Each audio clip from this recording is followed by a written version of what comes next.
Привет, друзья! А сегодня я хочу рассказать вам про свой опыт благотворительности, а точнее о принципах работы благотворительности, к которым я пришла, исходя из своего опыта. Я благотворительности, наверное, больше уже 20 лет, но я точно не считала, я не могу вспомнить, когда именно это началось, но мне кажется, что в принципе, всю мою сознательную жизнь, наверное. Я начинала еще помогать в России, потом занималась благотворительностью в Черногории, также у меня есть опыт работы на Западной Украине в 2014 году, в Чили, в Доминикане. То есть есть, да, на что опереться, есть о чем рассказать. Так вот, к каким выводам я пришла на основании своей деятельности? И у меня есть свой работающий фонд. Ему в этом году исполняется 5 лет. Он официально зарегистрирован в Чили. Мы прошли регистрацию относительно быстро для Чили, но это заняло, может быть, около 1,5 или 2 лет, да. На тот момент было так. Самый главный принцип благотворительности – это, конечно, работайте с командой. Команда – это ваше все. Это как, знаете, бензин у машины, без которого она не поедет. Какой бы она дорогой, крутой марки ни была, какой бы руководитель проекта не был бы крутой, и какого бы мнения он о себе не был, но без команды он просто ничего не сделает. Я очень люблю свою команду. Я всегда понимала это, что нужно уделять внимание, нужно, чтобы люди чувствовали себя значимыми. Да, мы волонтерам не платим зарплаты, но они тратят свое время, у них есть какие-то личные мотивы помогать людям, и вот нужно с этим работать, нужно это укреплять в них, нужно им подчеркивать, как они значимы и как они нужны. Я очень люблю свою команду, они у меня всегда в приоритете, их желания. Также у нас постоянные совместные мероприятия, но это просто обязательно. Вроде бы очевидные вещи, да, но далеко не все это понимают. Помимо своего фонда я работала волонтером в очень разных фондах и организациях. У меня есть опыт также и работы в России, и я могу сказать, как не надо. Я об этом запишу тоже видео.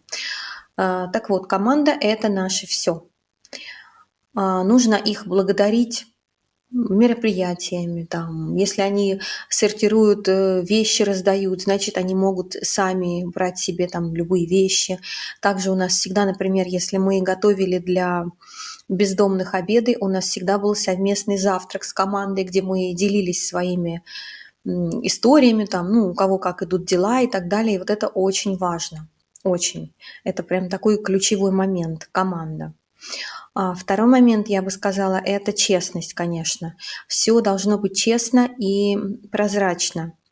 То есть если доноры нам перечисляют деньги или дарят технику, мы всегда обязательно отчитываемся просто за каждое песо. Я говорю про чилийские деньги. Даже если они говорят, что нам не надо, мы высылаем им фотографии, финансовые отчеты и так далее. Также выкладываем это на сайт. Я знаю, что так делают многие российские компании, но не все. И так не везде и не всегда.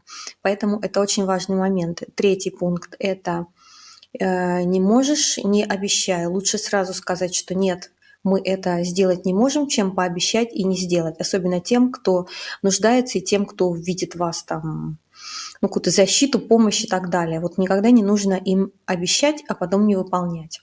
Это тоже очень важный момент, тоже пришло с опытом. Я не то, что я там обещаю, не выполняю, но иногда просто думаешь, чем сказать нет, лучше там сказать, может быть, да, возможно, а потом как-то выкрутиться. Вот нет. Лучше сразу сказать нет, мы это не можем. Допустим, нас просят там новые компьютеры там, или еще что-то. Нет.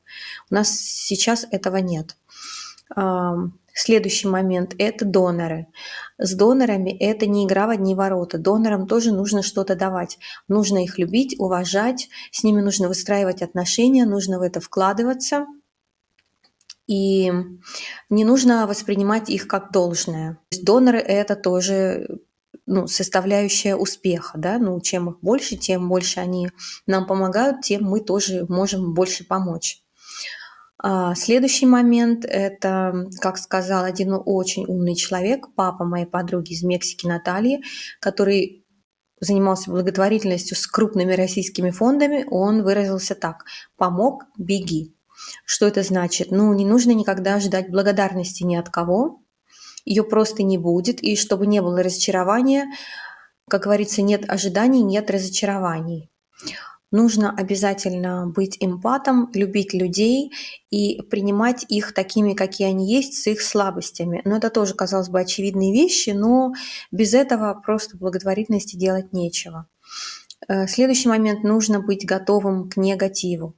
Благотворительность, у нее есть свои темные стороны. Да, это многие представляют себе такой образ. Ты как принцесса Диана приезжаешь, допустим, в трущобы, раздаешь детишкам подарки, и все плачут от счастья и целуют тебе руки. Эта картинка очень далека от реальности. Во-первых, люди могут быть не рады тому, что ты туда приехал, и может не понравиться то, что ты им привез, ну и так далее. Они могут просто даже не сказать спасибо. И очень многие, кстати, люди вот расстраиваются из-за этого. То есть они ждут благодарности. Ее ждать сразу изначально не нужно, потому что ее, ну, может и не быть. Ну, вот это какие-то основные ключевые моменты, мне кажется, без которых вообще не стоит даже и начинать, даже и думать о том, чтобы заниматься благотворительностью. Потому что это тяжелая эмоциональная сфера. Здесь часто наступает выгорание. Очень сложно, например, в Южной Америке там большой контраст между бедными и богатыми, то есть там дети находятся в таких условиях, что часто это вызывает эмоции, грусть, печаль, слезы наворачиваются на глаза, когда видишь ребенка, допустим, у которого двухлетнюю девочку, у которой ботиночки на одну ногу, то есть она выбегает к тебе, и у нее два правых ботинка. Ну, вот такие моменты, конечно, нужно тоже быть готовыми к ним. Также есть такие моменты, когда, например, люди, которым помогаешь, ну, я говорю сейчас про Латинскую Америку, они могут проявлять агрессию. И выгорание — это то, что случается вот в благотворительной сфере очень часто. Я это знаю по себе, я это наблюдала в своей команде, и, ну, об этом также много говорят.